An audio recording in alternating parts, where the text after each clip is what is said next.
கர்த்தர் ரொம்ப நல்லவர்.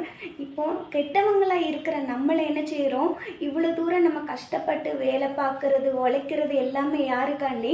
நம்மளுடைய பிள்ளைகளுக்காண்டி. நம்ம பிள்ளைங்க வந்து என்ன செய்யக்கூடாது, பின்காலத்துல கஷ்டப்படக்கூடாது, நல்லா இருக்கணும் அப்படிங்கிறதுக்காண்டி தான் நம்ம என்ன செய்றோம், இவ்வளோ தூரம் ஓடிக்கிட்டு இருக்கோம். ஆனா கெட்டவங்களா இருக்கிற நம்மள என்ன செய்றோம், நம்ம பிள்ளைங்களுக்காண்டி இவ்வளோ தூரம் பார்க்கும்போது, ஏசப்பா வந்து எவ்வளோ ஒரு நல்லவங்க.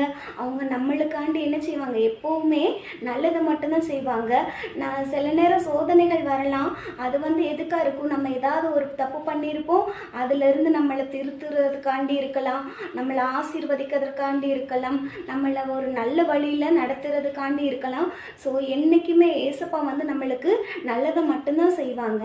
அது மட்டும் இல்லை, அவருடைய கிருபை என்றென்றைக்கும் நம்மளுக்கு இருக்குது. ஏசப்பா நம்ம இவ்வளோ தூரம் நல்லபடியாக இருக்கிறோம் அப்படிங்கிறதுனா அதுக்கு காரணமே ஏசப்பா தான். அவருடைய கிருபை, அவருடைய தயவு இல்லைன்னா நம்மளால் இந்த அளவுக்கு என்ன செய்ய முடியாது, வாழ முடியாது. அது மட்டும் இல்லை, இப்போ நான் வந்து எங்களுடைய தாத்தா காலத்தில் இருக்கட்டும், எங்களுடைய அம்மா காலத்தில் இருக்கட்டும், இப்போ என்னோட காலத்தில் இருக்கணும், எனக்கு அப்புறம் வர என்னுடைய பிள்ளைகள் காலத்தில் இருக்கட்டும், இந்த மாதிரி தலைமுறைக்கு அவர் வந்து என்ன செய்கிறாரு, நல்லவராக இருக்கிறாரு, நல்ல இரக்கமுள்ளவராக இருக்கிறாரு, நம்மளுக்கு உண்மையுள்ளவராக இருக்கிறாங்க.